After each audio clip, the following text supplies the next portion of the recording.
Aku disuruh mengalah demi keluarga. Ternyata suamiku menikahi sahabatku sendiri diam-diam. Assalamualaikum warahmatullahi wabarakatuh. Halo teman setia cerita Amira.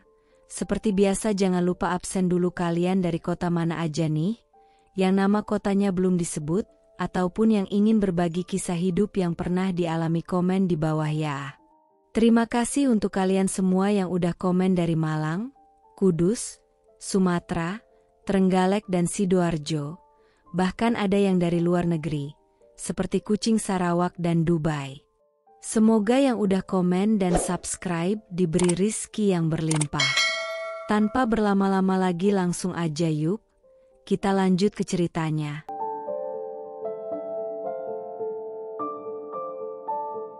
Namaku Sinta, 32 tahun. Sudah 7 tahun aku menikah dengan Dimas, pria yang dulu kupilih karena kesetiaannya. Aku pikir hidup kami sempurna, apalagi dengan kehadiran mertuaku yang katanya menyayangiku. Tapi semua itu berubah saat sahabatku sendiri, Rani, mulai sering datang ke rumah. Aku tak pernah curiga. Toh, dia sahabatku sejak kuliah. Tapi kenyataannya, aku terlalu percaya, dan itu menghancurkanku. Aku masih ingat dengan jelas bagaimana awalnya semua tampak biasa saja. Rani, teman lama Dimas yang katanya sudah seperti saudara, tiba-tiba mulai sering datang ke rumah. Alasannya sederhana dan terdengar wajar. Katanya ia bosan tinggal sendirian di apartemennya yang sepi.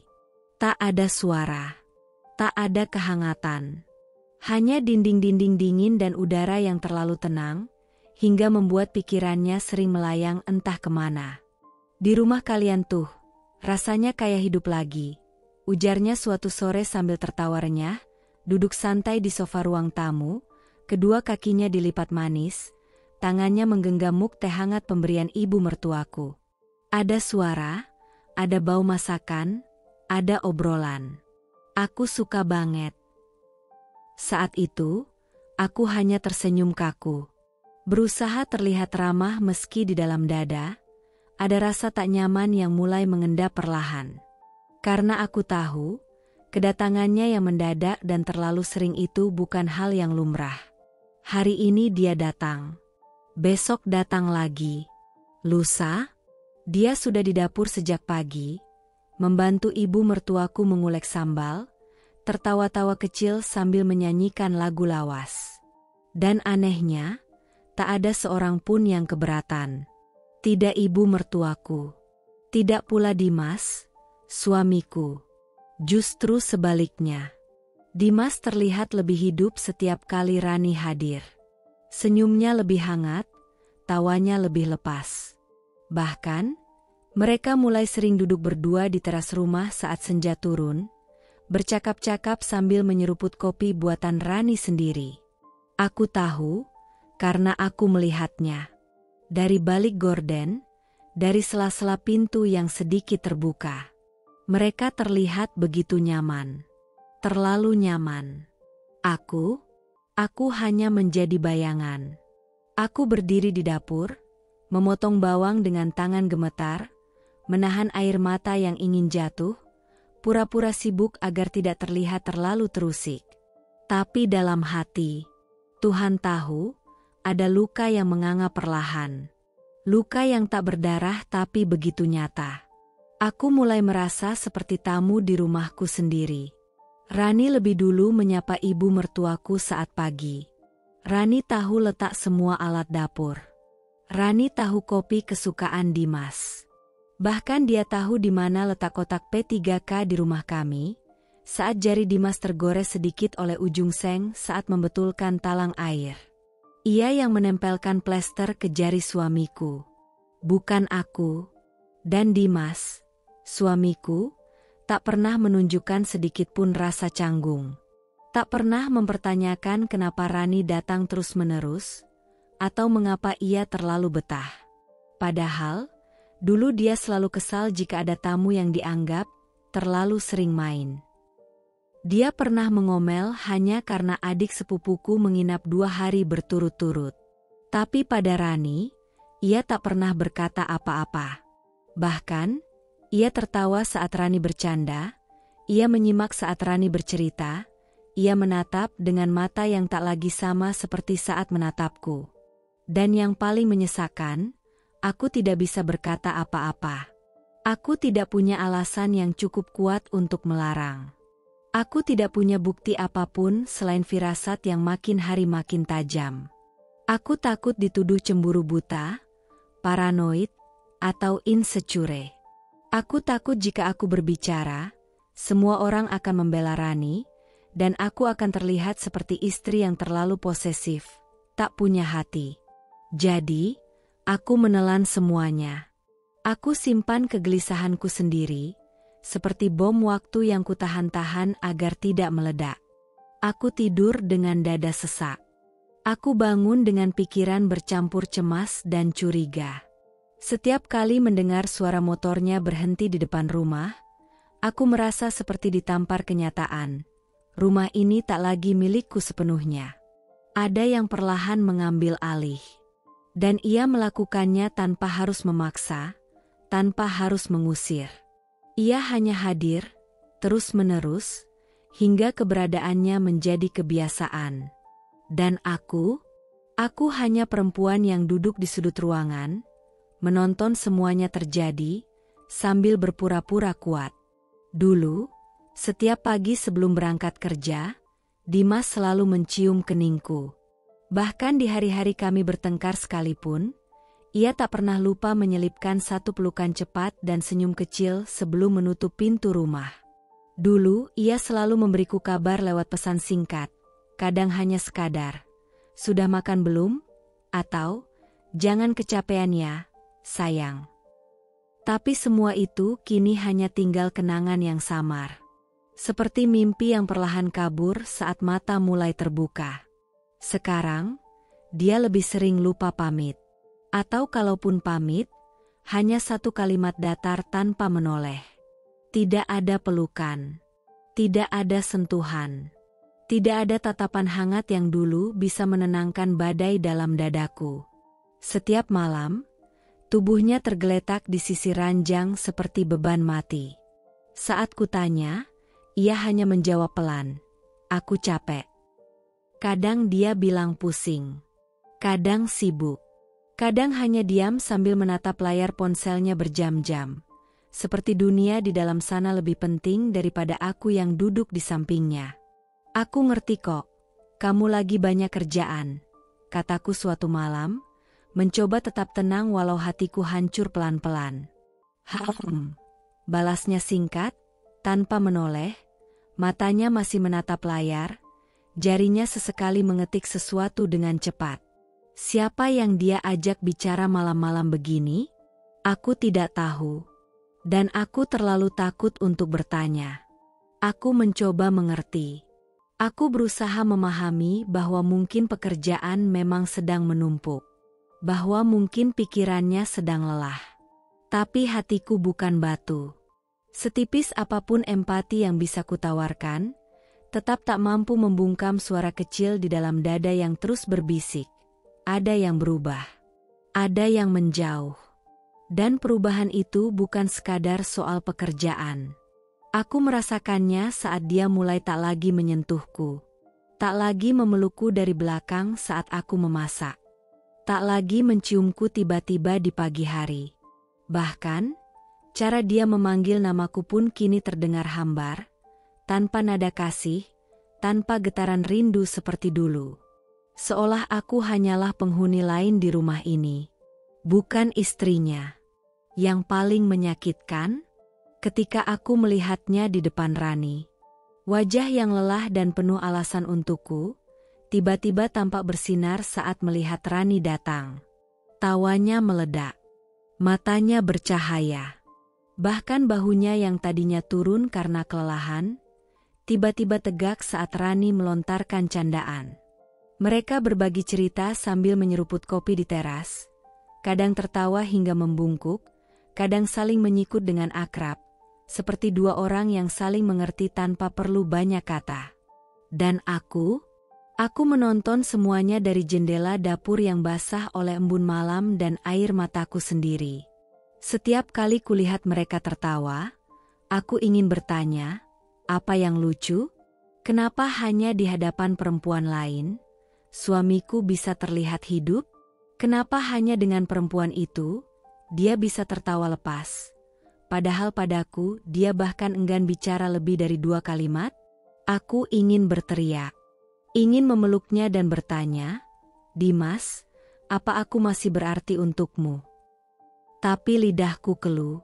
Aku takut jawabannya akan menghancurkan apa yang tersisa dari hatiku. Jadi aku diam.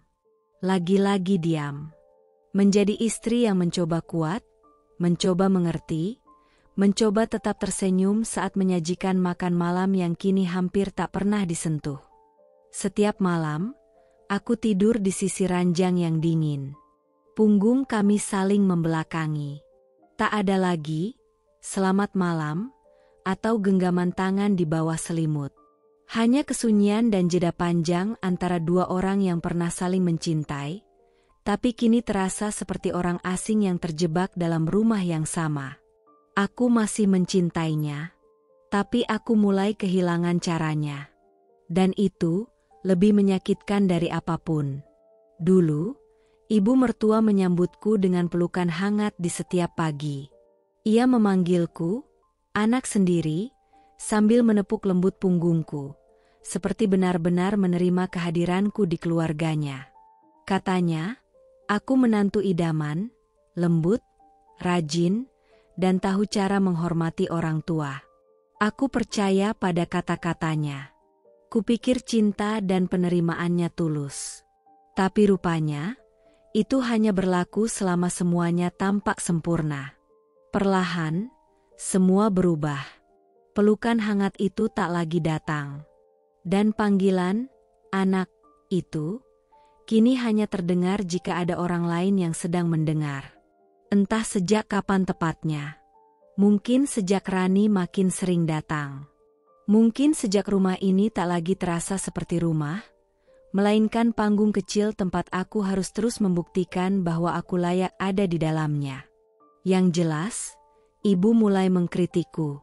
Sedikit demi sedikit, seperti tetes air di batu yang akhirnya membuat retakan. Awalnya halus, seperti bisikan kecil yang nyaris terdengar seperti perhatian. Kamu tuh sekarang jarang di rumah ya, kerja terus. Kasihan Dimas sendirian, katanya suatu sore sambil membersihkan meja makan. Ucapannya terdengar biasa, tapi nadanya mengandung sesuatu yang menusuk. Aku menoleh padanya, mencoba tersenyum. Iya, Bu. Lagi banyak deadline.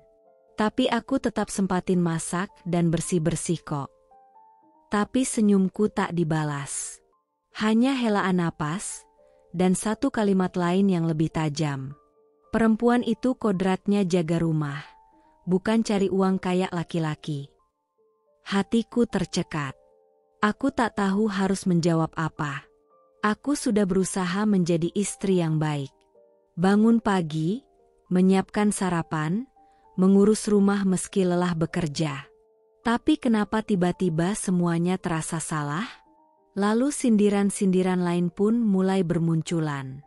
Saat aku pulang terlambat karena lembur, ia berkata pelan, cukup keras untuk kudengar, ibu-ibu lain sibuk urus anak, ini sibuk urus kantor. Padahal ia tahu, Tuhan tahu, aku ingin sekali punya anak. Aku sudah menahan sakit dari belasan suntikan hormon, dari berbotol-botol vitamin, dari harapan yang terus-menerus kandas setiap kali hasil tes pack menunjukkan satu garis. Dan aku sudah berkali-kali memohon pada Dimas. Sayang, ayo kita periksa bareng. Biar kita tahu sama-sama. Tapi jawabannya selalu sama. Ngapain? Aku sehat. Kamu aja yang terlalu stres. Ia menolakku. Berkali-kali. Seolah beban kesuburan hanya milikku seorang. Namun tak ada satupun dari itu yang ibu mertua tahu. Atau mungkin tahu, tapi memilih untuk tidak peduli. Yang ia lihat hanya hasil. Bahwa aku belum juga memberinya cucu. Bahwa aku bukan perempuan sempurna di matanya. Bahwa mungkin Rani terlihat lebih pantas. Lebih ceria. Lebih istri material. Suatu kali saat makan siang, ibu menatapku lama sebelum berkata pelan, "Kadang, laki-laki butuh perhatian lebih dari istrinya. Kalau istrinya terlalu sibuk, jangan salahin kalau dia cari hiburan lain." Hening.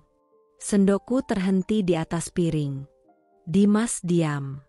Tidak membela. Tidak menengahi. Hanya terus mengunyah, seolah tak mendengar apapun. Dan Rani, yang duduk di seberang meja, tersenyum simpul sambil menunduk. Sok malu, tapi sorot matanya penuh kemenangan. Saat itu aku tahu, aku sedang kehilangan satu demi satu pijakan. Ibu mertua yang dulu memelukku seperti anak sendiri, kini memandangku seolah aku duri yang menghalangi kebahagiaan anaknya. Padahal, aku yang setiap malam menahan air mata di balik bantal. Aku yang berdoa tak henti, berharap diberi kesempatan menjadi seorang ibu. Aku yang masih bertahan, meski semua orang di rumah ini mulai berubah arah. Tapi tak ada yang tahu, betapa sepinya menjadi aku. Betapa pedihnya diam di antara orang-orang yang dulu kau anggap keluarga, tapi kini seolah menunggu waktu untuk menyingkirkanmu. Dan setiap kali aku bertanya pada diri sendiri, apa salahku? Jawabannya selalu sama. Karena aku terlalu percaya bahwa cinta akan cukup untuk membuat segalanya bertahan. Tanggal merah selalu jadi momen yang kutunggu. Di tengah rutinitas yang melelahkan dan rumah tangga yang makin renggang, aku selalu berharap hari libur bisa menjadi waktu untuk sedikit memulihkan segalanya. Setidaknya untuk duduk berdua dengan Dimas di pagi hari tanpa tergesa-gesa, untuk sekadar minum teh sambil membicarakan hal kecil yang dulu membuat kami tertawa. Tapi harapan itu, seperti halnya hatiku, ternyata terlalu naif. Pagi itu, mentari bahkan belum tinggi ketika Dimas sudah bersiap-siap. Hem birunya rapi, rambut disisir dengan minyak wangi favoritnya, dan wajahnya tampak lebih segar daripada hari-hari kerja biasanya. "Kamu rapat?" tanyaku, mencoba terdengar tenang meski ada sesuatu di dadaku yang mulai berdenyut gelisah. "Iya, rapat mendadak. Di luar kota. Sama klien penting," jawabnya cepat, tanpa menatapku, sambil menyampirkan jas ke bahunya. Hari itu tanggal merah. Tidak ada kantor yang buka. Tidak ada lalu lintas bisnis yang biasa ramai. Tapi aku menahan diri untuk tidak bertanya lebih jauh. Aku tahu, jika aku menekan, dia akan marah. Dan aku sudah terlalu lelah untuk bertengkar. "Jangan lupa makan ya," ucapku pelan, seperti istri baik pada umumnya. Dimas hanya mengangguk sekilas, tanpa mencium keningku, tanpa pamit yang hangat. Lalu pintu tertutup. Dan keheningan menyelimuti rumah seperti kabut dingin yang menyusup hingga ke tulang. Aku mencoba mengalihkan pikiran. Mencuci baju, menyapu, merapikan lemari yang sejak lama tak tersentuh. Tapi rasa curiga terus mengekor, seperti bayangan yang tak bisa kuhindari. Ada sesuatu yang tidak beres. Dimas terlalu rapi, terlalu wangi, terlalu siap, dan terlalu bersemangat. Siang itu, saat aku sedang melipat baju di ruang tengah, ponselku berbunyi. Sebuah pesan masuk dari sahabat lamaku, Tania. Seorang teman yang tak pernah mencampuri rumah tanggaku, tapi cukup tahu bagaimana aku telah berusaha mati-matian mempertahankan hubungan yang kian retak ini. "Maaf, aku gak tahan diam aja. Ini aku kirim foto," tulisnya. Tanganku bergetar saat membuka lampiran itu. Gambar itu tampak jelas. Terlalu jelas. Dimas dan Rani duduk berdua di sebuah restoran hotel berbintang. Bukan ruang rapat, bukan meja kerja. Tapi restoran dengan suasana romantis dan musik lembut, tempat orang biasa merayakan cinta, bukan urusan bisnis. Dan yang paling menghancurkan hatiku, tangan mereka saling menggenggam di atas meja. Dimas menatapnya dengan senyum yang selama ini tak pernah lagi kuterima. Rani menunduk malu-malu, seperti wanita yang sedang jatuh cinta, bukan wanita yang menghancurkan rumah tangga orang lain. Darahku seakan berhenti mengalir. Nafasku tercekat. Dunia di sekelilingku mendadak blur. Baju-baju yang sedang kulipat jatuh berserakan ke lantai. Dan aku hanya bisa duduk diam di atas sofa, menatap layar ponsel dengan dada yang bergemuruh hebat. Sakit ini bukan seperti tusukan, tapi seperti dihancurkan dari dalam. Perlahan. Menyakitkan. Tapi tak bisa dihindari.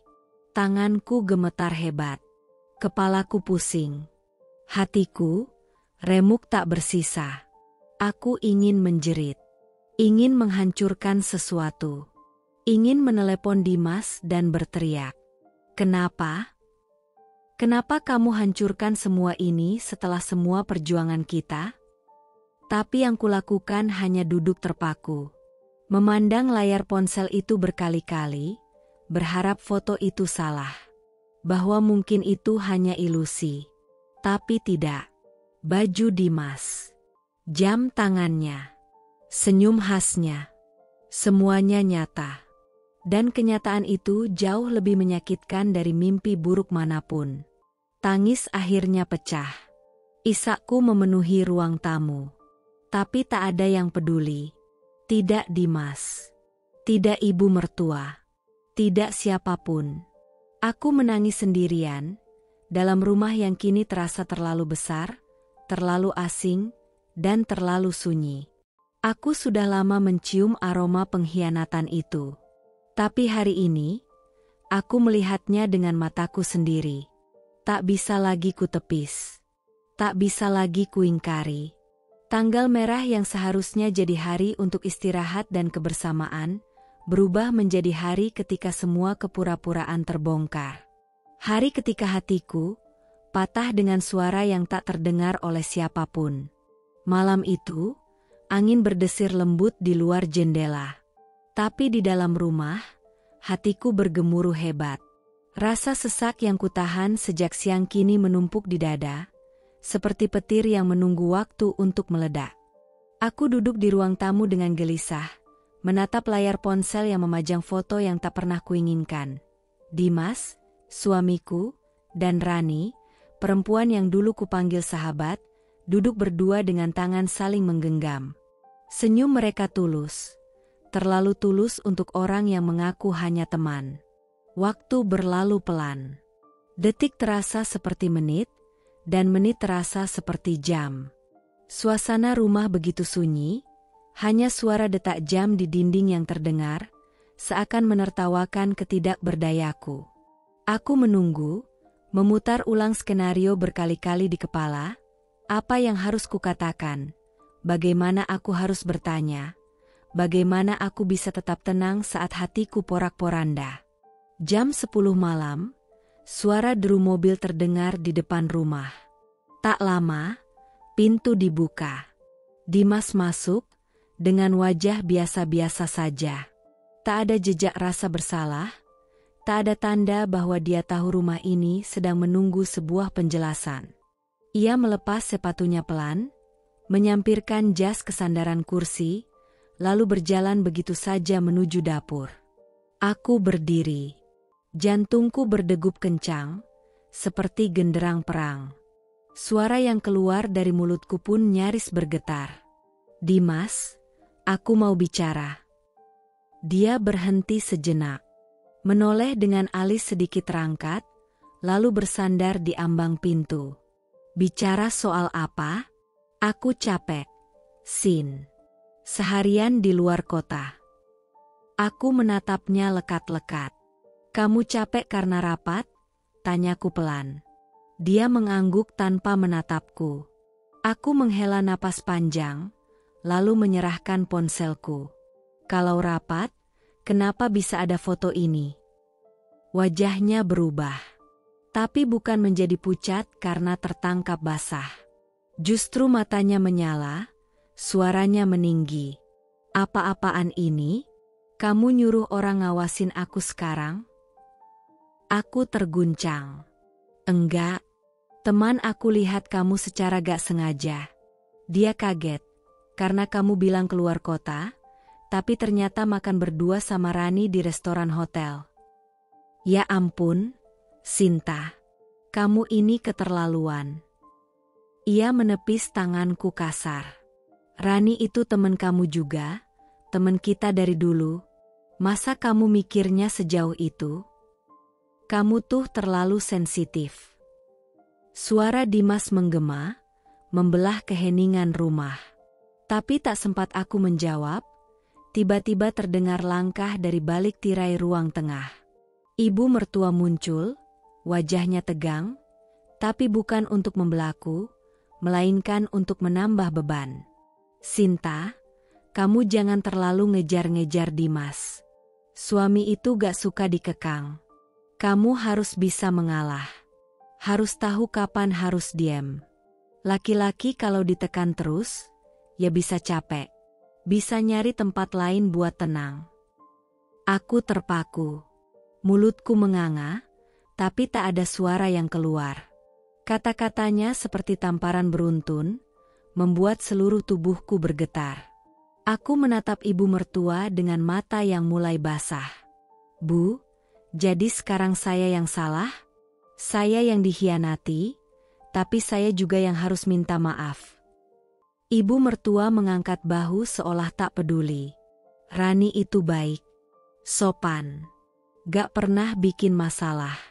Kamu aja yang terlalu sibuk kerja, lupa jadi istri. Aku tertawa. Bukan karena lucu, tapi karena sedih yang tak lagi bisa kutahan. Saya kerja bukan buat foya-foya.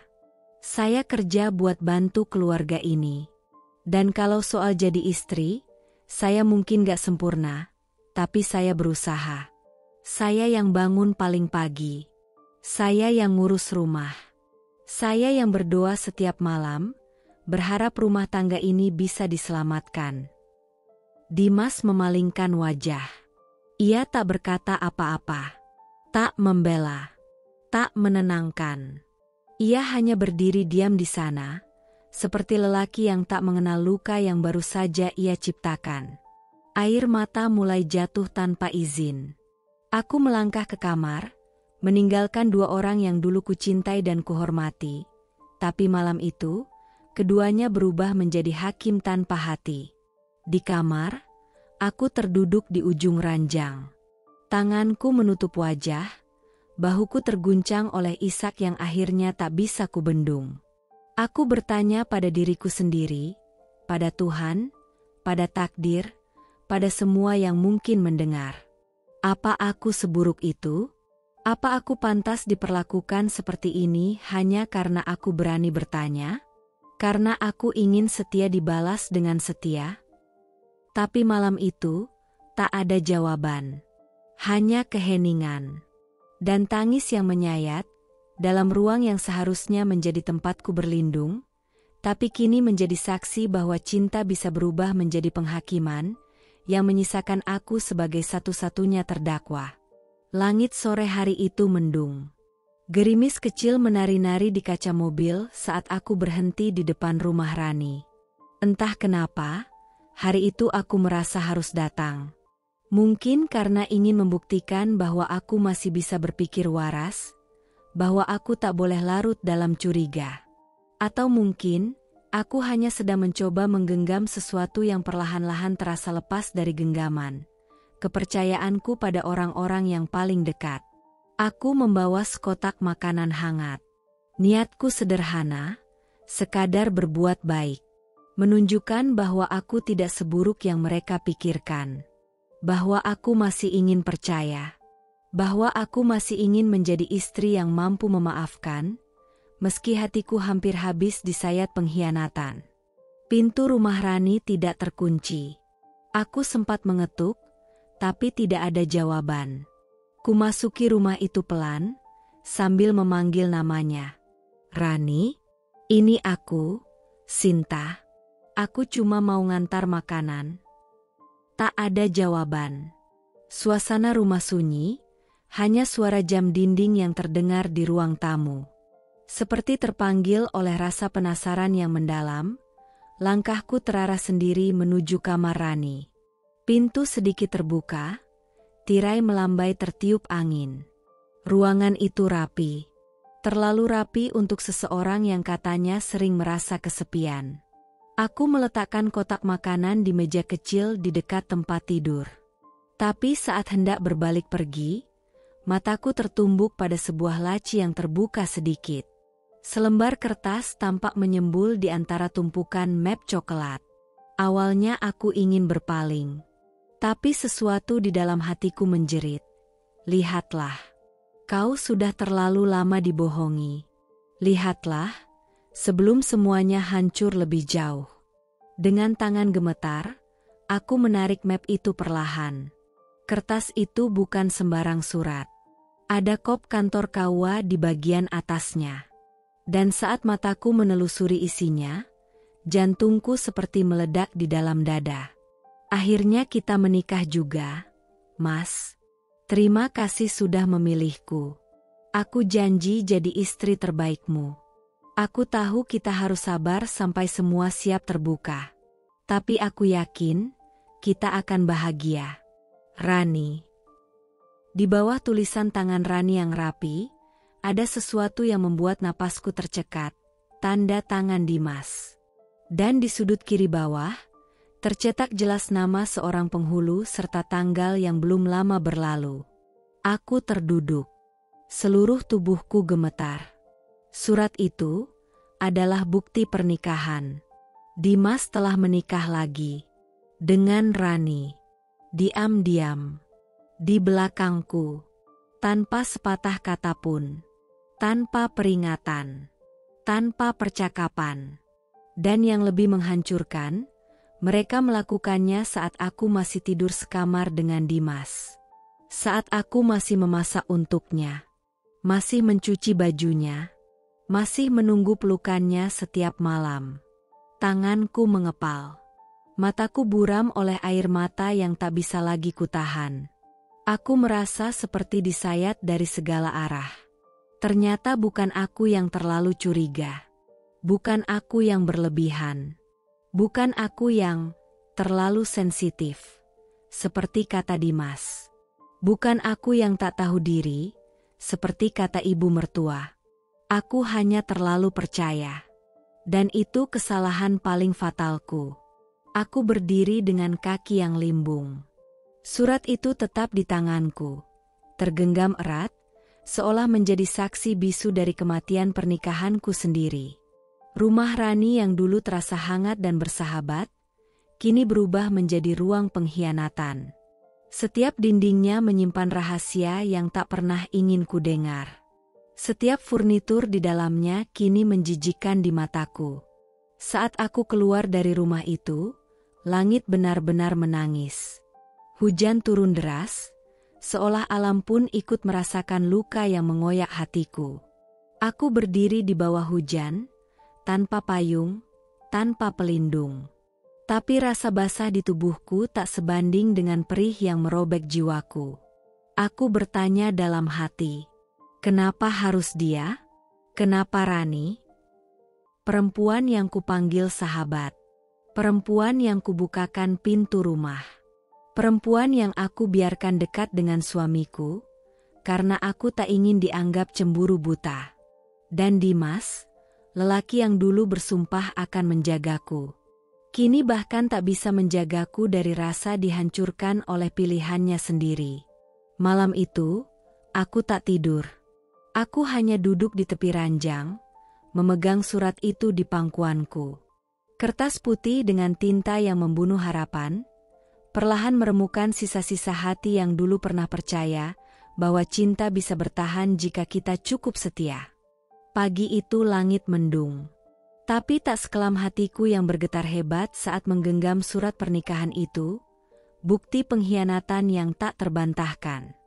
Aku tahu hari itu akan menjadi hari yang panjang, berat, mungkin terburuk. Tapi aku juga tahu, aku tak bisa lagi diam. Tidak setelah melihat bukti itu. Tidak setelah hatiku hancur sehancur-hancurnya. Aku pulang ke rumah yang kami bangun bersama. Rumah kecil 2 lantai yang pernah menjadi impian kami saat baru menikah. Setiap sudutnya menyimpan cerita. Temboknya pernah jadi saksi saat aku mengecat dinding sambil tertawa, karena Dimas iseng mencoreng wajahku dengan cat putih. Di dapurnya, aku pernah memasak resep pertama yang gagal total tapi ia tetap makan sambil memuji. Tapi hari itu, rumah itu, bukan lagi tempat untukku kembali. Aku menunggu Dimas pulang. Duduk di ruang tamu dengan surat itu di tangan, napas berat naik turun dari dadaku. Jari-jariku gemetar, tapi hatiku sudah membulat.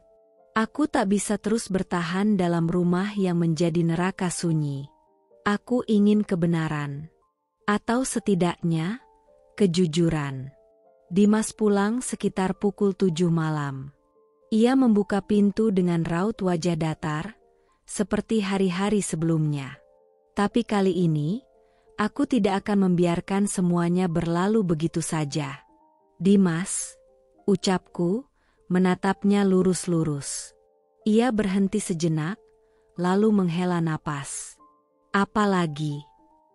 Aku berdiri, mengangkat surat itu. Kamu sudah nikah sama Rani?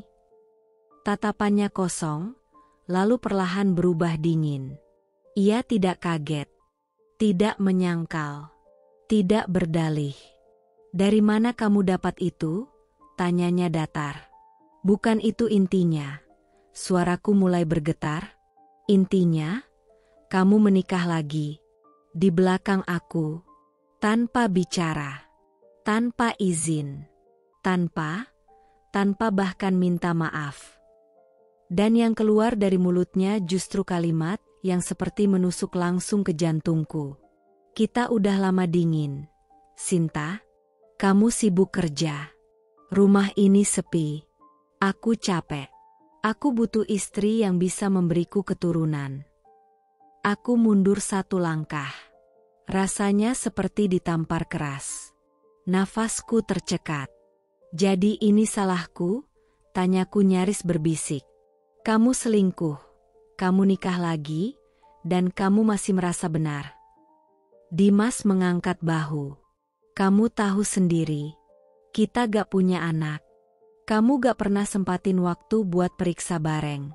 Aku udah muak. Aku mau hidup normal, Sinta. Tiba-tiba terdengar suara langkah kaki dari arah tangga. Ibu mertua turun perlahan, wajahnya dingin seperti marmer. Mata yang dulu memandangku hangat, kini seperti menatap seseorang yang tak diinginkan. Sinta, katanya pelan tapi menusuk. Kalau kamu gak bisa terima keputusan Dimas, lebih baik kamu pergi. Aku terdiam. Pergi? Ulangku lirih. Ini rumahku juga. Aku ikut cicil rumah ini 5 tahun. Dari gaji yang aku sisihkan. Dari uang lemburku. Aku gak akan pergi. Tapi Dimas hanya berdiri di sana, diam. Tidak membela. Tidak menyangkal ucapan ibunya.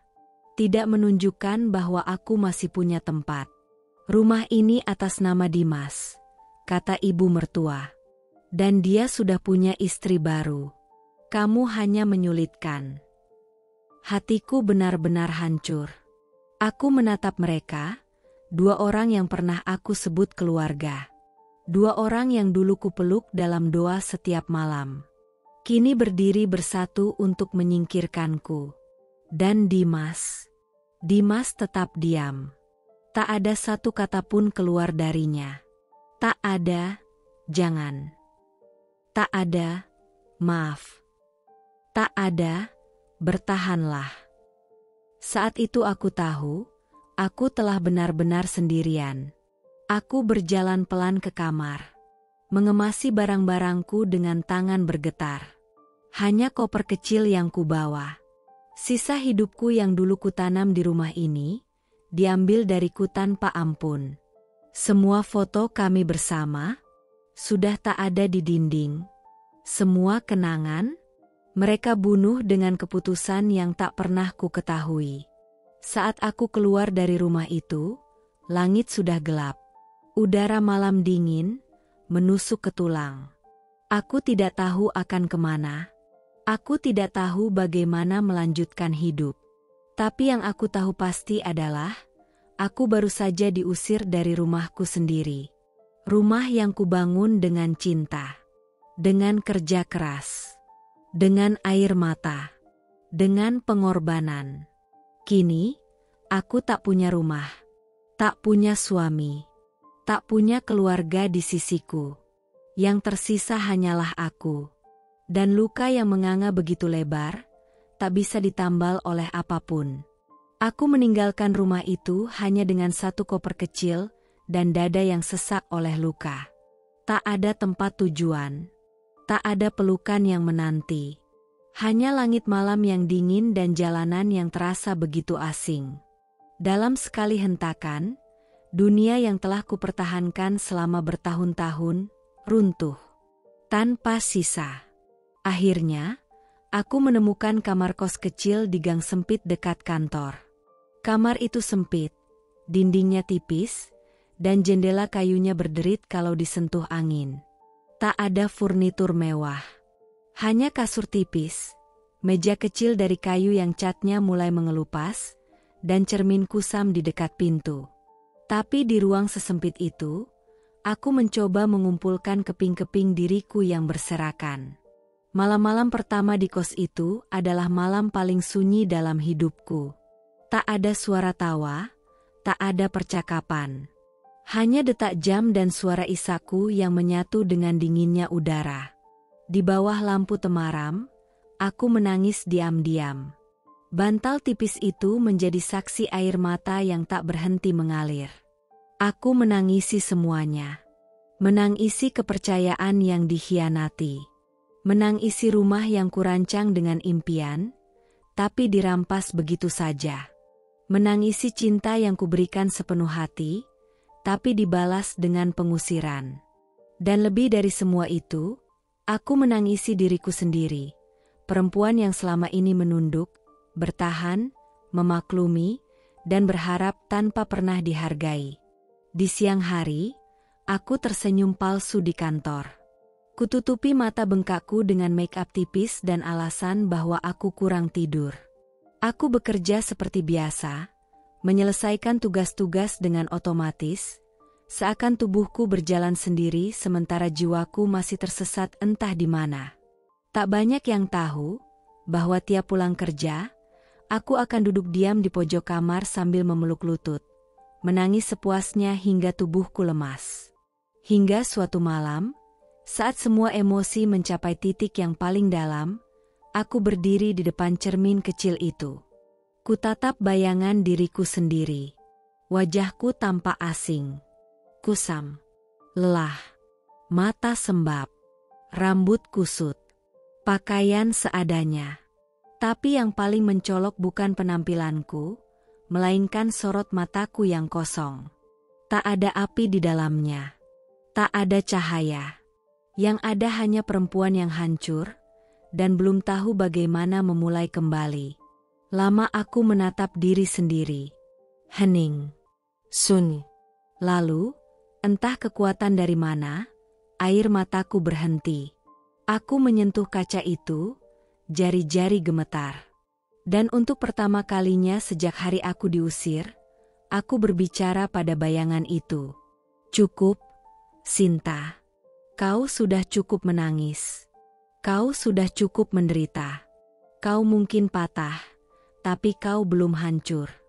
Kau masih hidup. Kau masih bernapas. Dan selagi itu terjadi, kau masih bisa bangkit. Aku menyeka air mataku. Tidak dengan kelembutan, tapi dengan keyakinan. Aku bersumpah, di depan cermin yang menjadi saksi diriku yang paling rapuh, bahwa aku tidak akan terus jadi korban. Tidak akan terus menyalahkan nasib. Tidak akan lagi mengemis cinta dari orang yang sudah memilih pergi. Aku akan memperbaiki hidupku. Bukan untuk membuat mereka menyesal, tapi untuk membuat diriku sendiri bangga. Bahwa meski dihancurkan berkali-kali, aku tetap bisa berdiri. Malam itu, aku tidur tanpa menangis. Untuk pertama kalinya. Dan esok harinya, aku bangun dengan kepala tegak. Masih lelah, masih sedih, tapi ada sesuatu yang baru dalam dadaku. Tekad. Karena aku tahu, aku patah, tapi tidak hancur. Dan perempuan yang tidak hancur adalah perempuan yang akan tumbuh lebih kuat dari sebelumnya. Hari itu awan mendung menggantung di langit, seperti biasa. Tapi bagiku, langit telah lama kehilangan warnanya. Sejak aku terusir dari rumahku sendiri, hidup seakan berjalan dengan autopilot. Rutinitas demi rutinitas kulalui seperti zombie. Bangun, bekerja, pulang, menangis dalam sepi, lalu mengulangnya esok hari. Tak ada arah. Tak ada harapan. Hidupku seperti serpihan kaca yang terburai di lantai. Tajam, berantakan, tak tahu bisa disatukan kembali atau tidak. Hingga hari itu datang. Hari ketika sesuatu yang tak kuduga mengetuk pintu hidupku. Siang itu aku baru saja selesai makan siang di warung kecil dekat kantor. Saat aku hendak kembali ke kos, sebuah pesan masuk ke ponselku dari nomor tak dikenal. Halo, Sinta. Maaf tiba-tiba. Aku Danu. Mungkin kamu gak ingat aku. Tapi aku harus bicara. Ini penting. Tentang Dimas dan Rani. Boleh kita ketemu? Jantungku berdegup kencang membaca nama itu, Danu. Aku memang tak begitu mengenalnya, hanya samar-samar mengingat bahwa ia dulu sering main ke rumah saat Rani masih bekerja di firma hukum yang sama dengannya. Wajahnya masih terekam samar di ingatan, ramah, tenang, dan selalu sopan. Awalnya aku ragu, tapi rasa ingin tahu, dan mungkin secercah harapan kecil dalam hatiku, membuatku membalas pesan itu dan menyetujui untuk bertemu di sebuah kafe yang tidak jauh dari tempat kerjaku. Danu datang 15 menit lebih awal. Duduk di sudut kafe, mengenakan kemeja putih dan membawa map tebal di tangannya. Senyumnya ramah, tapi matanya serius, seolah ada sesuatu yang mendesak. Terima kasih sudah mau datang, Mbak Sinta, katanya sambil berdiri menyambutku. Langsung saja, Danu. Kamu bilang ini tentang Dimas dan Rani. Ia mengangguk, lalu membuka mapnya. Di dalamnya, tersusun beberapa dokumen legal, fotokopi akta, dan lembaran-lembaran yang penuh cap resmi. Tangannya meraih satu lembar tertentu, dan ia sodorkan padaku. Aku tahu ini mendadak. Tapi waktu itu aku ikut menangani beberapa dokumen untuk Rani di firma hukum. Saat aku dengar kabar bahwa Dimas dan Rani menikah diam-diam, aku jadi curiga. Karena aku tahu, Rani menggunakan data yang tidak valid untuk mengajukan pernikahan. Termasuk status Dimas yang ditulis, Duda. Aku menatapnya, tercengang. Duda? Tapi aku belum pernah menceraikan dia. Kami belum pernah sidang. Bahkan, aku masih punya buku nikahnya. Danu mengangguk, pelan tapi mantap. Itulah poinnya. Itu artinya pernikahan mereka tidak sah di mata hukum. Cacat administratif, dan bisa dibatalkan. Mereka memalsukan dokumen, dan itu bisa jadi pidana. Kata-katanya seperti petir di siang bolong. Untuk pertama kalinya setelah sekian lama, aku merasa ada harapan. Bahwa apa yang terjadi padaku tidak akan berakhir begitu saja. Bahwa keadilan bisa, setidaknya, mendekatiku. Aku menunduk, air mata jatuh pelan. Tapi kali ini bukan karena hancur, melainkan karena terharu. Karena setelah semua orang menutup pintu untukku, seorang asing, yang bahkan tidak punya kewajiban sedikit pun, datang membawa kemungkinan. "Kenapa kamu bantu aku, Danu?" tanyaku pelan. "Apa kamu gak takut? Rani, dia punya banyak koneksi. Dan kamu dulu juniornya." Danu tersenyum tipis. Matanya menatapku jujur. "Justru karena aku tahu siapa dia. Dan aku tahu, kamu gak pantas diperlakukan seperti ini. Kadang diam itu dosa. Dan aku gak mau lagi diam." Kalimat itu membuatku terdiam. Di tengah tumpukan luka dan kehancuran, aku menemukan seseorang yang berdiri di sisiku. Bukan untuk menyelamatkanku, tapi untuk mengingatkanku bahwa aku bisa menyelamatkan diriku sendiri. Bahwa kebenaran, walau lambat, akan selalu punya jalannya sendiri untuk bersinar. Sore itu aku pulang ke kosku dengan map berisi bukti di tangan, dan dada yang untuk pertama kalinya terasa lebih ringan. Langit memang belum benar-benar cerah. Tapi untuk pertama kalinya setelah sekian babak penderitaan, aku mulai melihat cahaya samar di ujung lorong gelap ini. Hari itu aku datang ke pengadilan negeri dengan langkah yang mantap.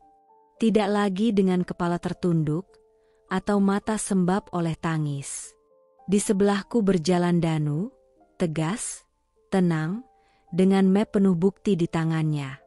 Dan untuk pertama kalinya dalam waktu yang lama, aku merasa seperti manusia yang punya suara, yang punya harga diri, yang pantas untuk diperjuangkan. Danu sudah menyusun semua dokumen dengan cermat. Gugatan pembagian harta bersama kami layangkan bersamaan dengan laporan resmi tentang dugaan pemalsuan dokumen dalam pernikahan Dimas dan Rani. Buktinya kuat, salinan formulir permohonan nikah yang mencantumkan status Dimas sebagai duda, padahal secara hukum, aku masih sah sebagai istrinya. Ditambah lagi dengan rekam jejak Rani sebagai bagian dari firma hukum yang seharusnya memahami konsekuensi dari pemalsuan data. Danu menatapku di ruang tunggu pengadilan dan berkata pelan namun pasti, "Ini bukan hanya soal harta, Sinta. Ini soal kebenaran. Soal kamu yang harus diperlakukan adil." Aku hanya bisa mengangguk. Air mata menetes diam-diam. Tapi kali ini bukan karena sakit, melainkan karena lega. Karena aku tahu, aku tak sendiri lagi. Karena aku tahu, aku mulai melawan. Tak butuh waktu lama sebelum kabar ini menyebar kemana-mana. Dunia maya adalah tempat yang buas sekaligus tajam. Begitu berita gugatan dan laporan pidana itu masuk ke pengadilan, dokumen-dokumen yang bersifat publik pun mulai tersebar. Dan seperti air menyusup celah, cerita itu bocor ke telinga orang-orang di kantor Dimas. Awalnya hanya bisik-bisik, tapi dalam hitungan hari, semua berubah jadi badai. Pernikahan siri dengan mantan sahabat istrinya, katanya data KTP-nya dipalsukan. Gila, kok bisa segitu teganya sih? Aku tidak tahu siapa yang pertama kali menyebarkan berita itu. Mungkin dari kalangan hukum. Mungkin pegawai kantor catatan sipil. Tapi yang jelas, Dimas dan Rani mulai menuai apa yang mereka tanam. Rani, yang dulu berjalan bak ratu di kantor barunya, bergaun elegan, bicara penuh percaya diri, mendadak jadi bahan bisik-bisik. Beberapa proyek hukum yang sedang ia pegang dicabut. Klien mulai menarik diri. Reputasinya, yang dibangun dari senyum manis dan citra pintar, mulai runtuh karena satu kata, penipuan. Sementara Dimas, yang dulu suka memamerkan keberhasilannya dalam presentasi dan relasi bisnis, kini menjadi bayang-bayang di lorong kantor. Ia mulai sering tak masuk. Beberapa klien mulai menolak bekerja dengannya. Manajemen kantor bahkan memanggilnya untuk klarifikasi, karena kasusnya dianggap mencoreng citra perusahaan. Semua ini bukan karena aku ingin membalas dendam secara kejam, tapi karena kebenaran memang punya cara untuk membela yang teraniaya. Dan saat dunia melihat siapa yang sesungguhnya melanggar, Aku tak perlu lagi bicara keras. Bukti dan waktu yang bicara untukku. Danu terus mendampingiku. Di setiap tahap sidang, ia menjelaskan prosesnya dengan sabar. Memberiku ruang untuk memahami. Dan diam-diam, kehadirannya menjadi pelipur luka. Bukan sebagai pengganti Dimas, aku belum sampai ke tahap itu, tapi sebagai penanda bahwa aku masih layak dihargai. Suatu malam setelah sidang, Danu menatapku dalam-dalam dan berkata, "Aku tahu kamu capek, Sinta, tapi kamu luar biasa. Kamu memilih jalur yang benar, dan kamu terus berdiri. Itu jauh lebih kuat dari semua yang mereka kira." Aku tersenyum kecil. Pandanganku menerawang ke langit yang gelap. Tapi di hatiku, bintang-bintang mulai kembali menyala.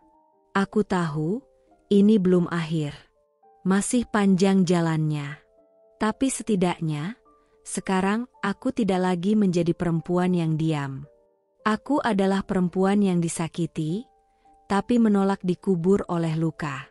Aku perempuan yang berani melawan, bukan dengan amarah, tapi dengan kebenaran.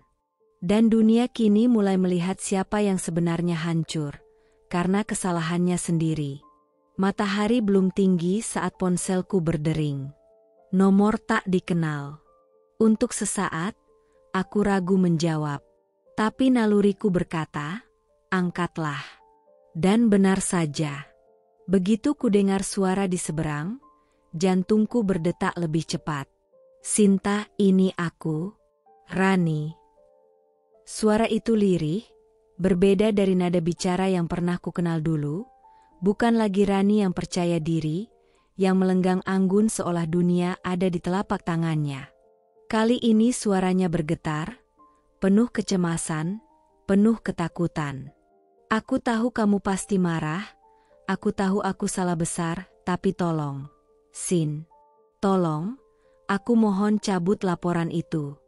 Kita bisa bicara baik-baik, kan? Kita pernah sahabatan, kamu pasti ngerti." Aku terdiam. Tanganku mengepal di sisi tubuh. Ada begitu banyak emosi yang ingin meledak. Ingin kuteriakkan semua rasa sakit yang selama ini kupendam. Tapi yang keluar hanyalah napas berat. Aku mencoba tetap tenang. "Kenapa sekarang? Kenapa baru sekarang kamu ngomong seperti ini?"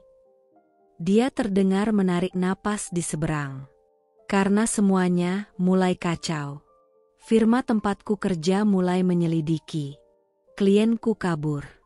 Semua orang ngomongin aku. Aku gak kuat, Sin. Aku bisa kehilangan segalanya. Aku menahan tawa getir. Kehilangan segalanya? Bukankah itu yang aku alami lebih dulu? Lalu ia melanjutkan, suara makin pelan. Aku cuma perempuan yang jatuh cinta.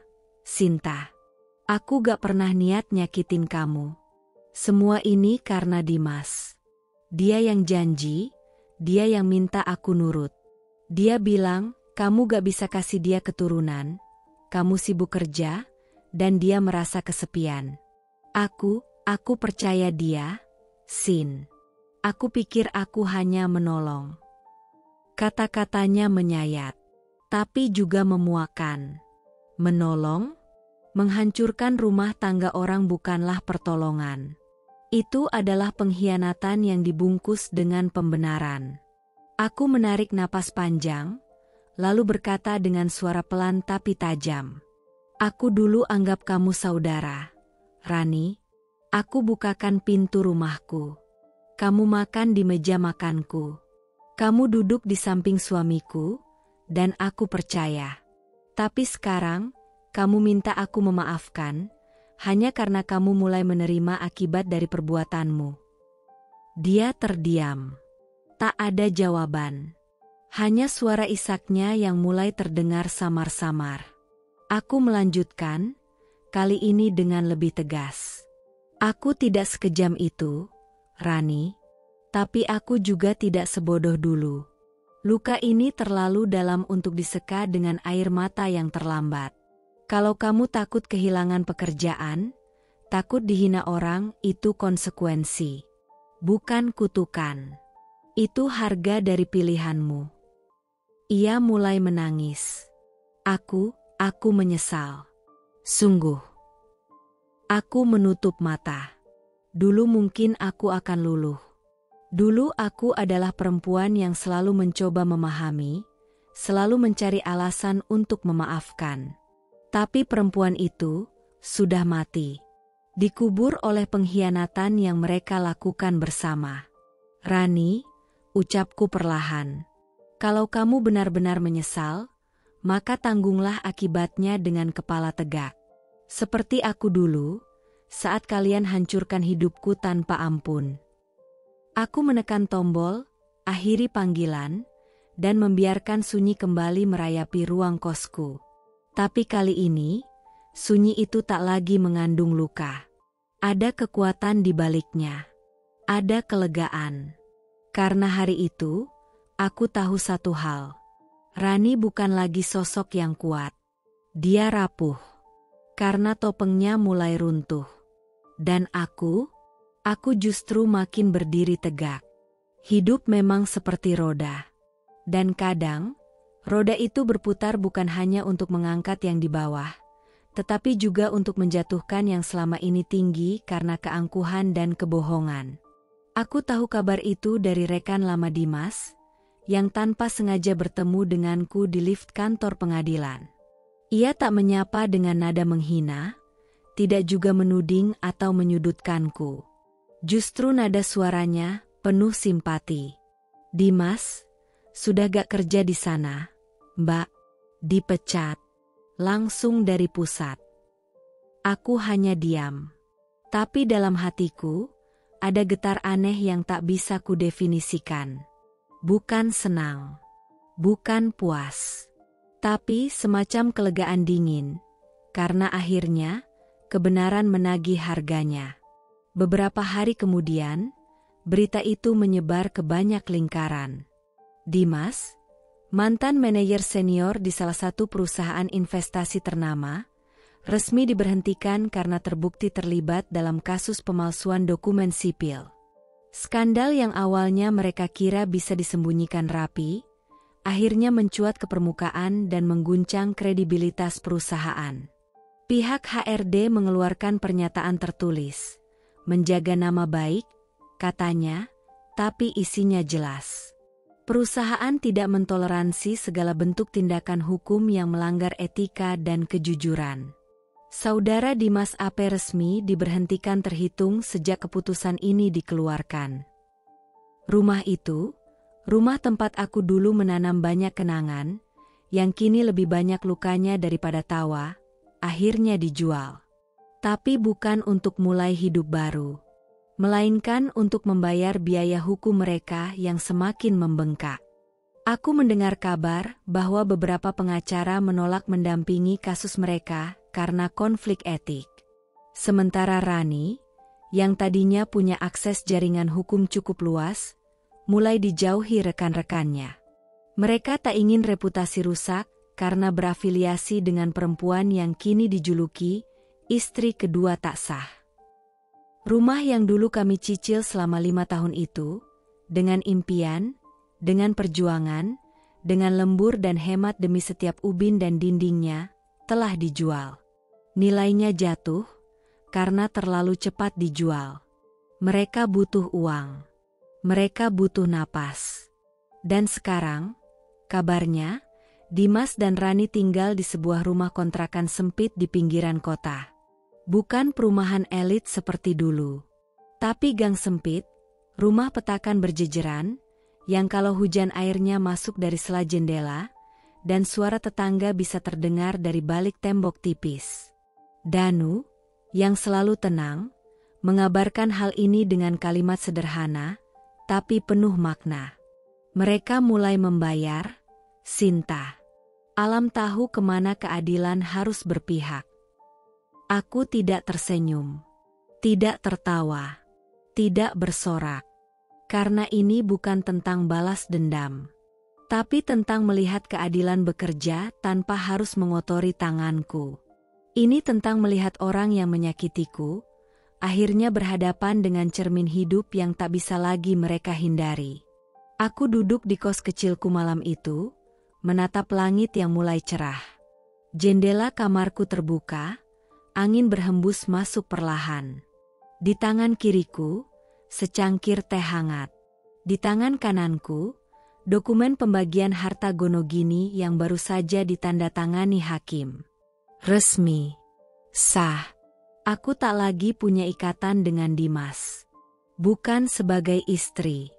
Bukan sebagai korban. Bahkan, bukan sebagai musuh. Kini, aku hanya seorang perempuan yang pernah disakiti, tapi tak pernah membalas dengan cara yang kotor. Aku hanya berdiri tenang. Sementara mereka mulai jatuh. Bukan karena aku dorong, tapi karena mereka melompat sendiri. Dalam hidup, ada kebohongan yang mungkin berhasil disembunyikan sehari, seminggu, sebulan, tapi tidak selamanya. Karena cepat atau lambat, kebohongan itu akan tumbuh seperti benih busuk yang menembus tanah dan memamerkan kebusukannya sendiri ke permukaan. Begitulah yang terjadi pada Rani. Setelah semua kehancuran yang ia dan Dimas timbulkan, pernikahan gelap, pemalsuan dokumen, pengusiran yang mereka bungkus dengan alasan takdir, akhirnya dunia mulai berbalik. Tuhan, dalam caranya yang misterius, menyingkap satu persatu topeng mereka. Dan kali ini, giliran kebohongan terbesar Rani yang pecah, dengan bunyi ledakan yang memekakan batin siapapun yang mendengarnya. Semua bermula dari rasa curiga. Dimas, yang awalnya mabuk cinta dan merasa menang karena memiliki Rani, perempuan yang katanya bisa memberinya keturunan, perempuan yang katanya mengerti dan hadir, mulai merasakan ada yang tak wajar. Sudah 3 bulan sejak pernikahan mereka. Tapi tak ada perubahan pada Rani. Tak ada keluhan mual. Tak ada permintaan aneh-aneh seperti ngidam. Tubuhnya masih ramping, lincah, penuh energi. Bahkan ketika Dimas bertanya soal kontrol ke dokter, Rani selalu mengelak, alasan klasik. Sedang sibuk, dokter penuh, takut stres. Tapi malam itu, semuanya berubah. Dimas pulang lebih awal dari biasanya. Ia tak memberitahu Rani sebelumnya. Saat masuk ke kamar, Rani sedang mandi.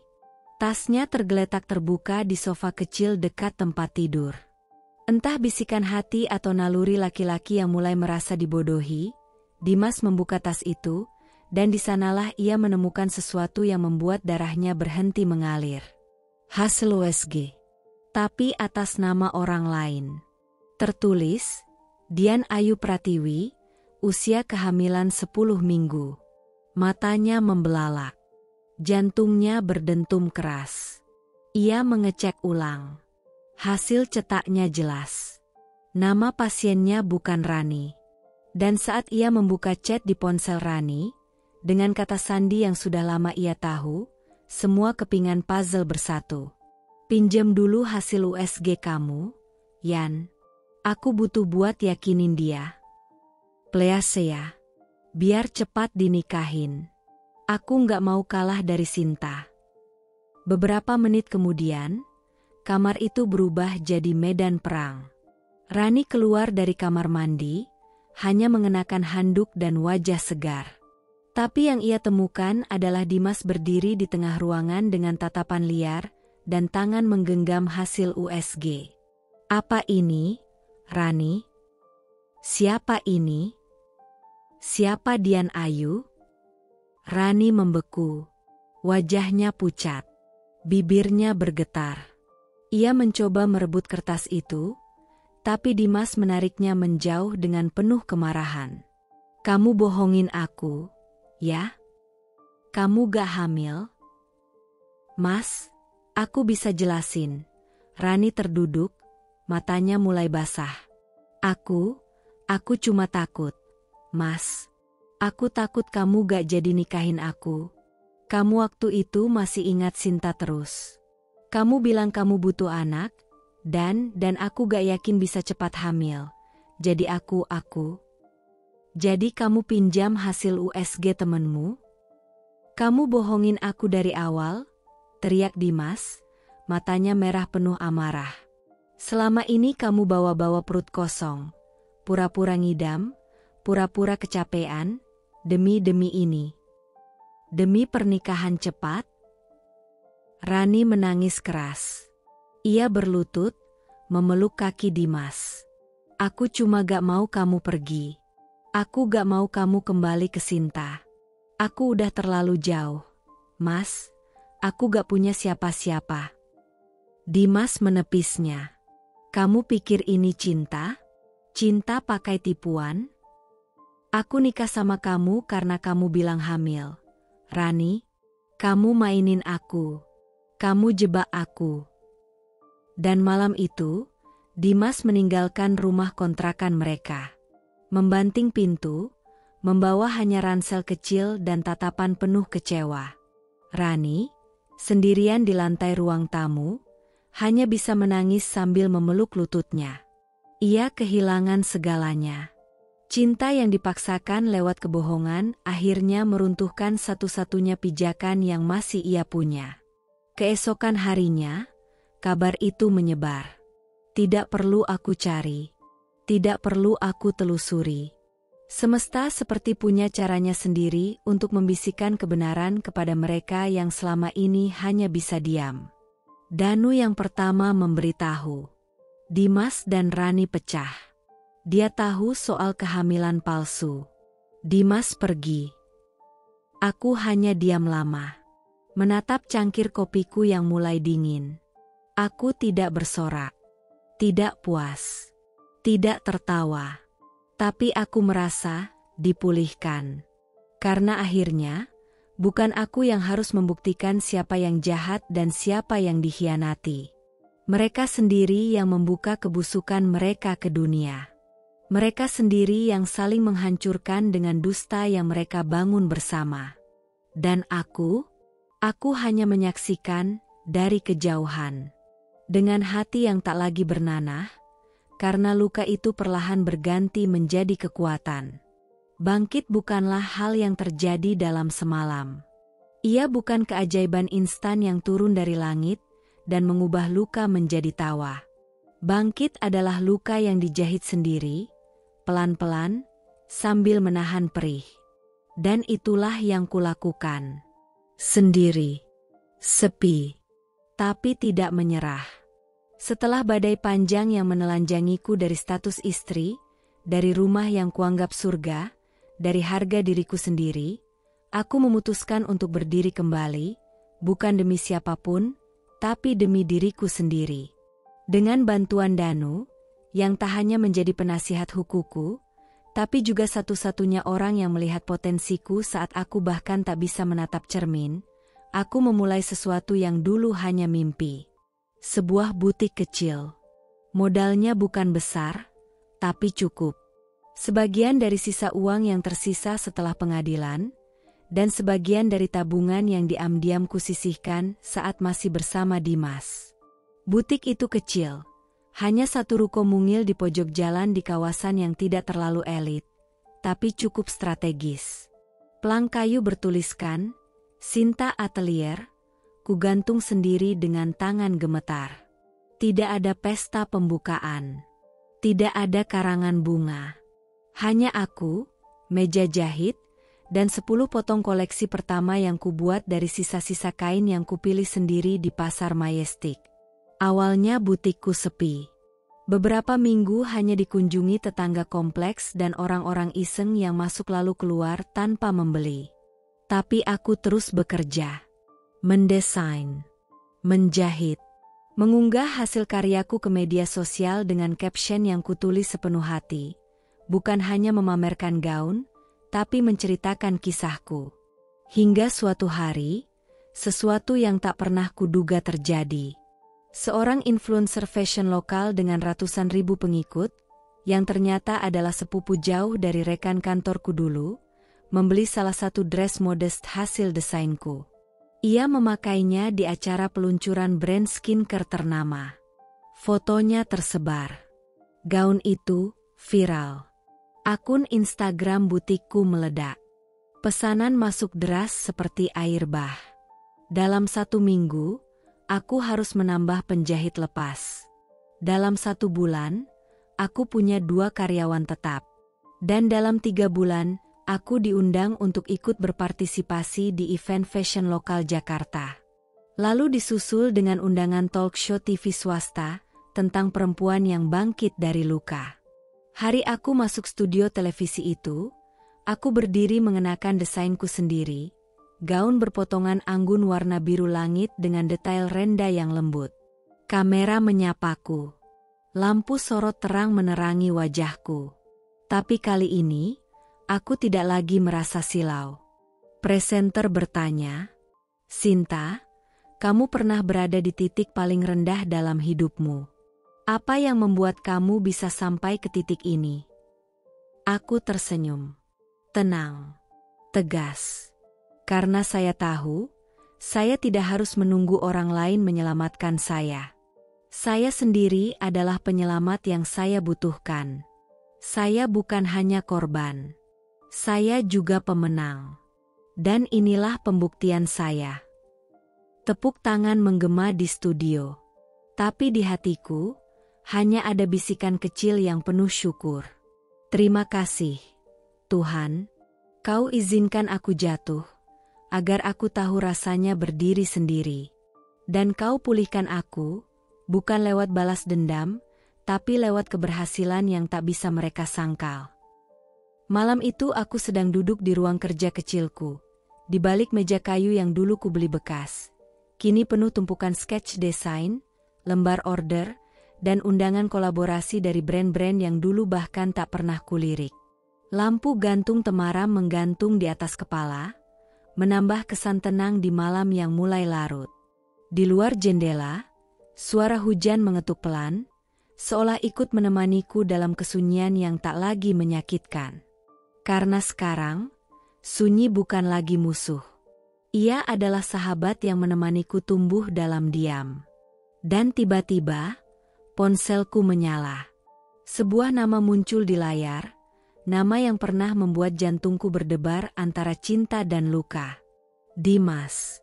Untuk sesaat, aku hanya memandangi layar itu. Jari-jariku kaku. Bukan karena panik. Bukan karena bimbang. Tapi karena aku heran, mengapa hatiku begitu tenang? Kupencet tombol, terima panggilan. Suara di seberang terdengar pelan, nyaris seperti bisikan yang penuh penyesalan. Sinta. Diam. Aku tahu aku orang paling gak pantas hubungi kamu.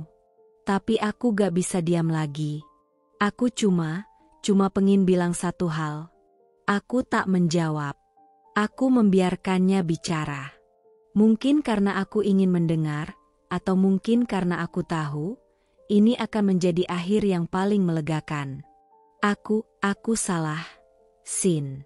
Selama ini aku kira kamu terlalu sibuk, terlalu kaku, terlalu kuat. Tapi ternyata, justru kamu satu-satunya yang selalu ada. Yang gak pernah pura-pura. Yang benar-benar sayang sama aku. Nafasnya terdengar berat, seperti menahan tangis yang tertahan. Rani, dia pergi. Kami ribut terus. Ternyata, semua yang dia bangun itu cuma topeng. Aku bodoh. Aku bego. Aku kejar mimpi yang palsu, dan ninggalin rumah yang sebenarnya. Rumah yang kamu bangun buat kita. Aku masih diam.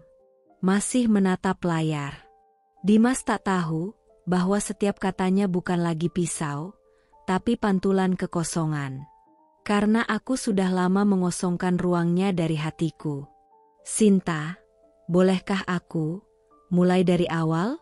Aku tahu mungkin kamu udah bahagia sekarang. Tapi kalaupun kamu gak bisa terima aku lagi, izinkan aku minta maaf. Setulus-tulusnya. Aku tersenyum. Dingin. Tapi bukan senyum dendam. Ini senyum seseorang yang sudah melewati badai dan kini berdiri di tanah yang lebih tinggi, tempat di mana air mata tak lagi mengalir karena orang yang sama. Pelan-pelan, Kuketuk layar ponselku. Kutekan tombol akhiri panggilan. Tanpa satu kata pun. Tanpa balasan. Tanpa dendam. Karena aku tahu, diamku adalah jawaban yang paling lantang. Malam itu aku kembali menatap cermin. Di sana bukan lagi perempuan yang hancur dan dikasihani, tapi seorang wanita dewasa, anggun, kuat, dan tak mudah dijatuhkan oleh rayuan masa lalu. Dan Dimas? Ia akan terus hidup dengan satu pertanyaan yang tak pernah terjawab. Bagaimana mungkin wanita yang dulu kubuang, kini tak lagi menoleh saat aku datang? Aku tersenyum pada diriku sendiri. Karena begitulah akhir dari cinta yang dikhianati. Bukan dibalas dengan kebencian, tapi dengan keberhasilan yang tidak bisa dijangkau oleh mereka yang pernah menyia-nyiakan. Dunia memang tak pernah diam. Ia berputar, pelan atau cepat, tapi pasti. Dan ketika seseorang merasa berada di atas terlalu lama, seringkali ia lupa bahwa puncak itu tidak abadi. Karena satu persatu, segala yang dibangun di atas kebohongan akan runtuh dengan sendirinya. Dan itulah yang akhirnya terjadi pada Rani. Kabar itu datang bukan karena aku mencarinya, tapi semesta seperti punya cara menempatkan cerita di hadapanku. Tepat saat aku sudah cukup kuat untuk tidak lagi merasa lemah saat melihatnya. Hari itu aku menghadiri undangan acara fashion lokal. Sore menjelang malam, saat aku turun dari mobil di pinggir kawasan Pasar Tua Jakarta, aku melihatnya.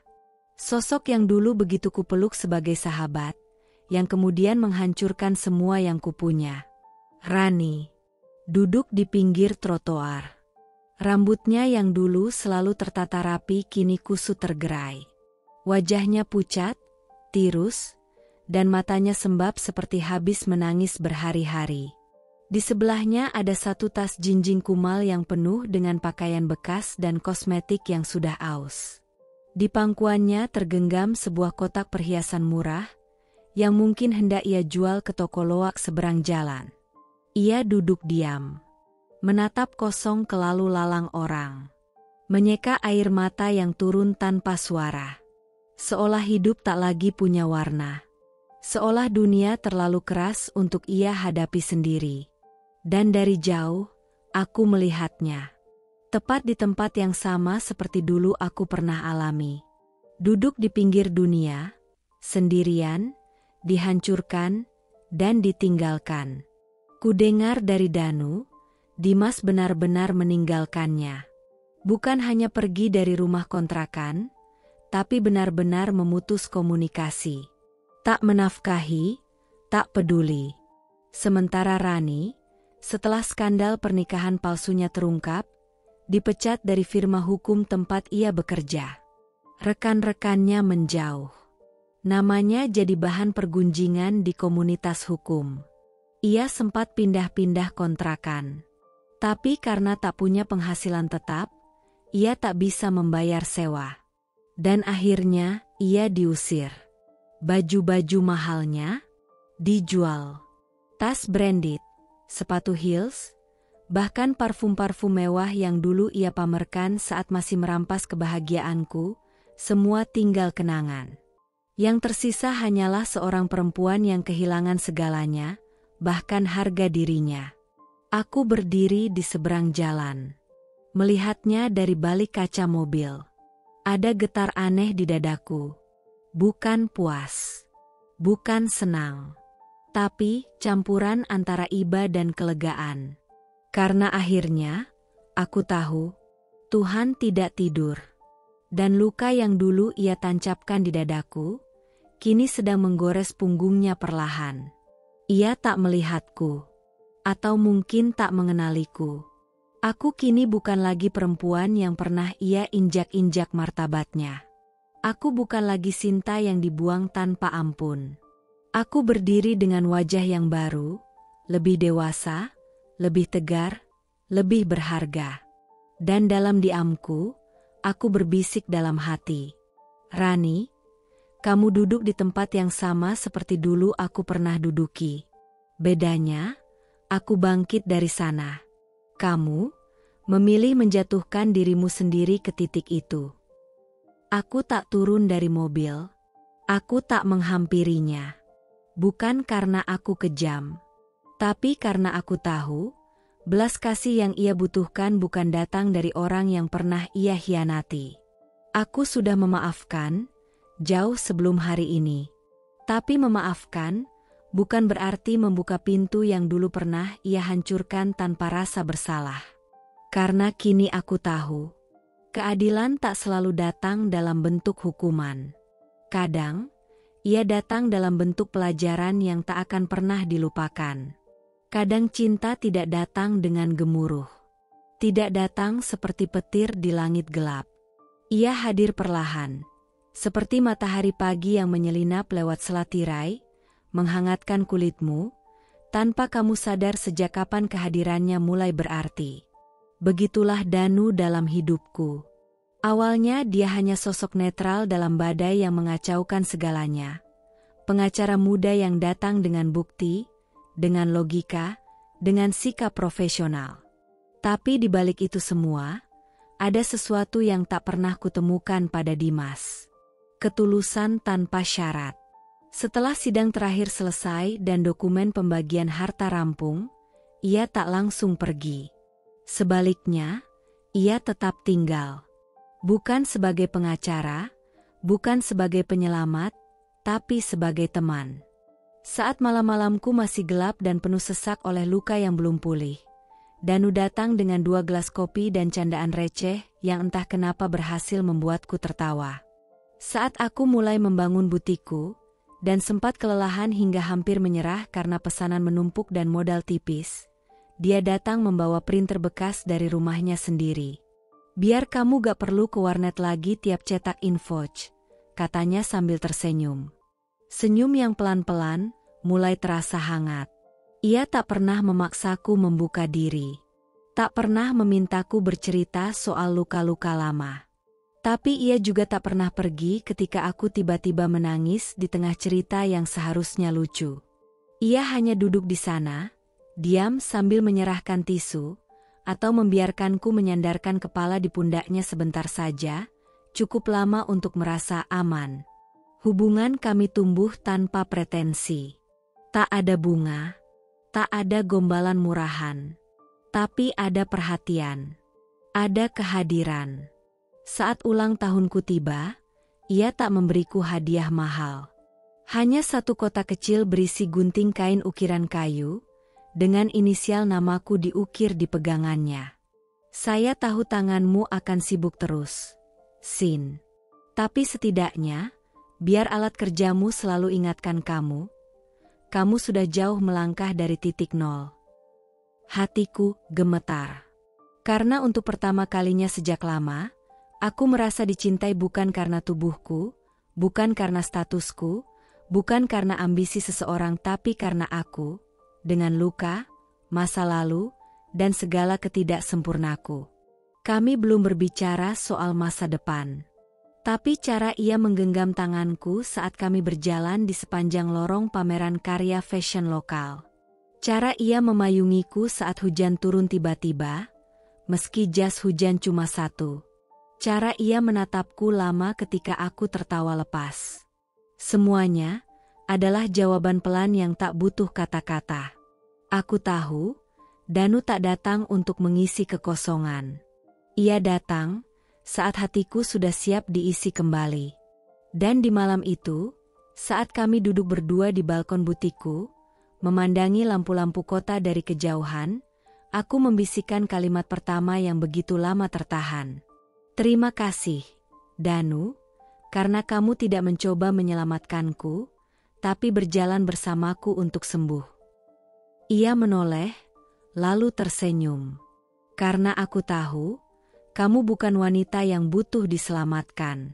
Kamu hanya perlu diingatkan bahwa kamu pantas dicintai lagi. Dan untuk pertama kalinya sejak dunia lamaku runtuh, aku membalas cinta itu.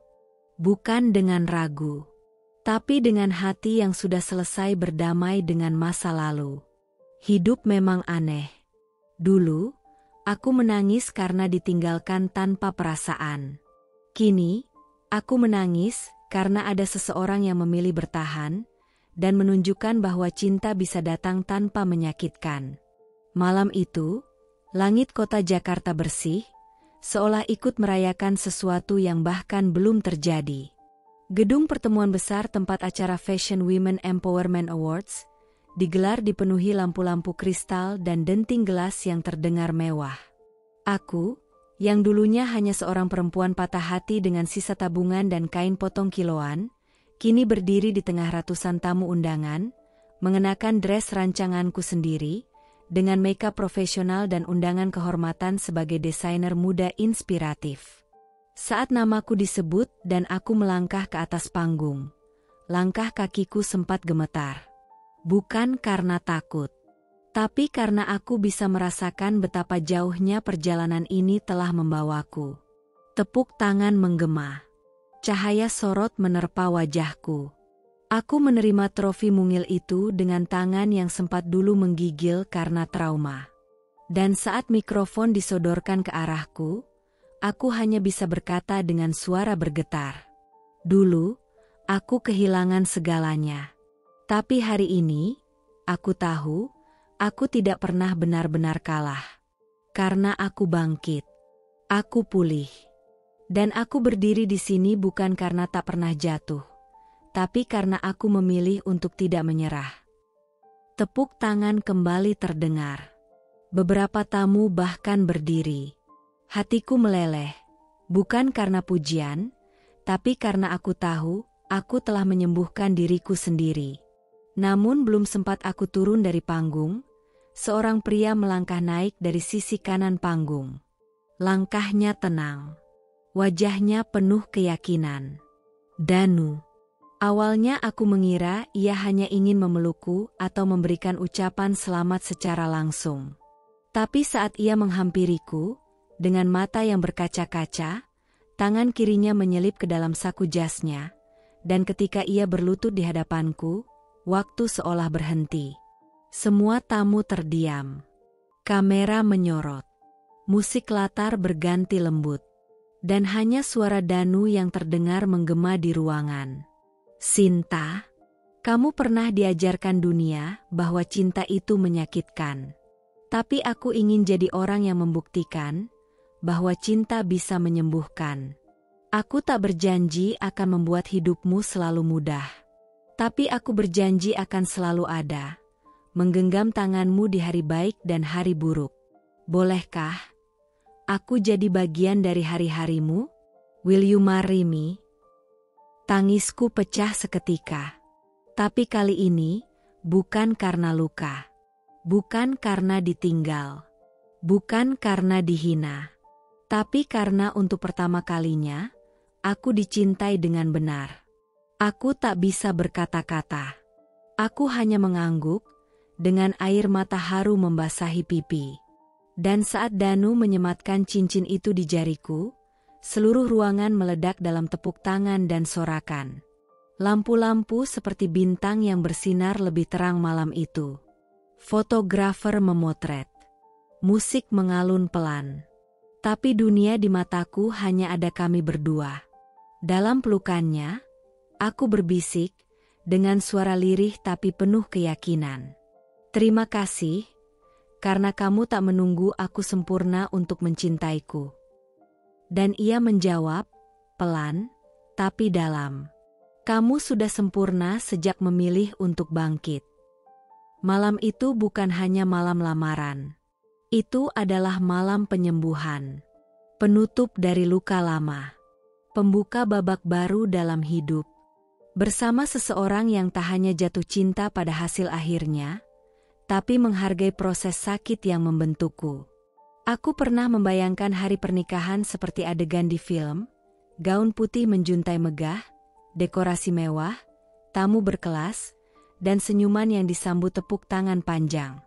Tapi ternyata, yang benar-benar penting bukanlah semua kemewahan itu. Pernikahan sejati adalah ketika kamu berdiri di hadapan seseorang. Bukan dengan kesempurnaan, tapi dengan kejujuran dan ketulusan. Pernikahanku dan Danu berlangsung di halaman belakang sebuah villa kecil di puncak. Udara pagi itu dingin tapi segar, seperti lembaran baru yang siap ditulisi dari awal. Tak ada gedung megah, tak ada ribuan tamu. Hanya keluarga terdekat, sahabat yang benar-benar hadir saat aku terpuruk, dan beberapa rekan kerja yang menyaksikan perjuanganku dari awal. Aku mengenakan gaun putih sederhana, tanpa kilau berlebihan, tanpa ekor panjang yang menyapu tanah. Tapi setiap jahitannya kubuat sendiri, dengan tangan yang dulu pernah gemetar, karena takut tak punya masa depan. Kini, tanganku merancang masa depanku sendiri. Danu berdiri di sana, mengenakan setelan krem yang ia pilih sendiri, tanpa stylist, tanpa pamer. Tapi senyumnya adalah hal paling mewah yang pernah aku lihat di altar manapun. Ketika ia mengucap ijab kabul, suaranya tenang tapi tegas. Dan saat aku sah menjadi istrinya, tak ada air mata yang jatuh karena luka, hanya tetes bahagia yang menandai bahwa aku sudah sampai di tujuan yang dulu terasa mustahil. Tidak ada satupun dari masa laluku yang hadir hari itu. Tidak Dimas. Tidak mantan ibu mertua. Tidak Rani. Bukan karena aku dendam. Tapi karena hari bahagia tak seharusnya menoleh ke belakang. Pernikahan ini adalah lembaran bersih. Dan aku tak ingin mencoretnya dengan kenangan yang telah kutinggalkan di belakang. Kami mengucap janji di bawah langit terbuka.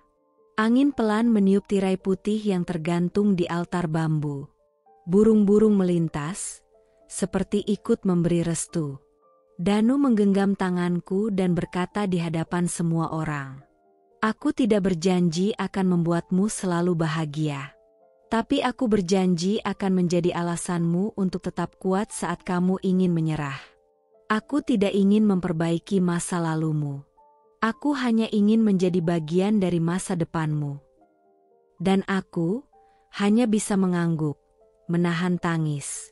Aku sudah pernah kehilangan segalanya. Tapi hari ini, aku tahu, aku telah menemukan yang paling penting. Cinta yang tak menuntut, tak menyakiti, dan tak pergi di saat aku rapuh. Malamnya, kami berdansa pelan. Tak ada orkestra. Hanya lagu lembut dari speaker kecil yang Danu bawa sendiri. Di bawah langit yang mulai gelap dan dihiasi bintang-bintang kecil, aku bersandar di dadanya. Dan untuk pertama kalinya dalam hidupku, aku merasa sepenuhnya utuh. Tak perlu pesta besar. Tak perlu pesta pora.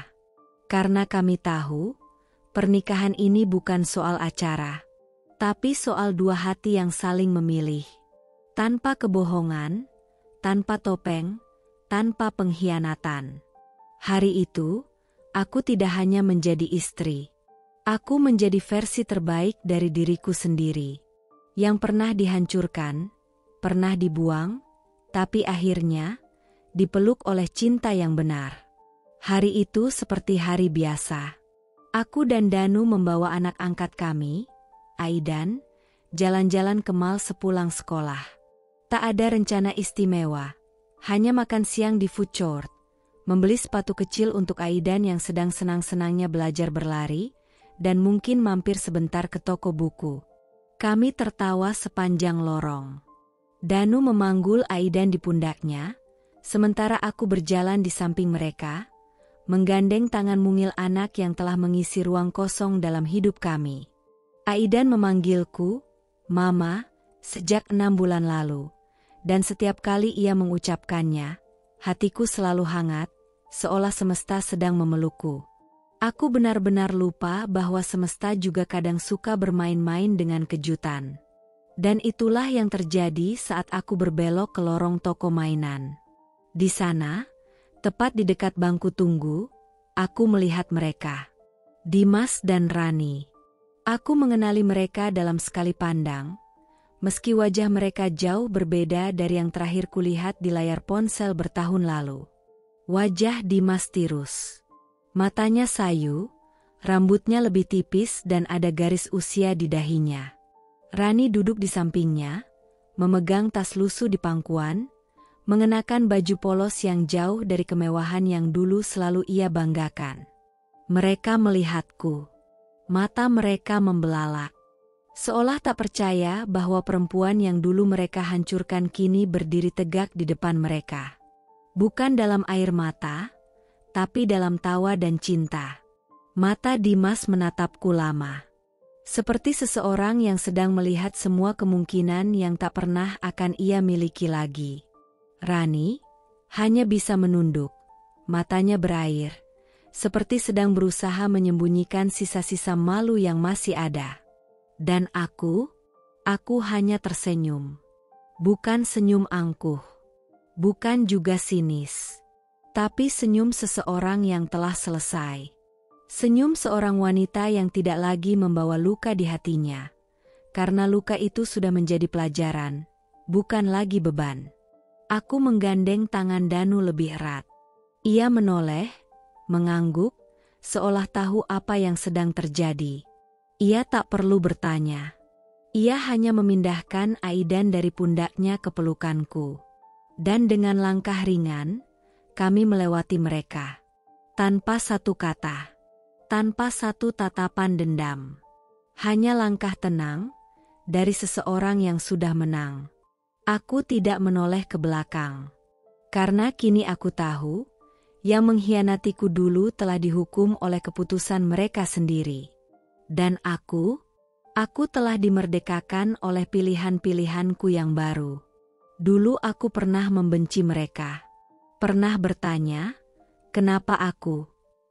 Tapi hari ini, aku bersyukur mereka pernah menjatuhkanku. Karena tanpa itu, aku tak akan pernah tahu betapa kuatnya aku bisa berdiri. Betapa dalamnya cinta bisa tumbuh dari luka, saat dipeluk oleh orang yang tepat. Dan yang paling indah adalah, aku tidak perlu membalas.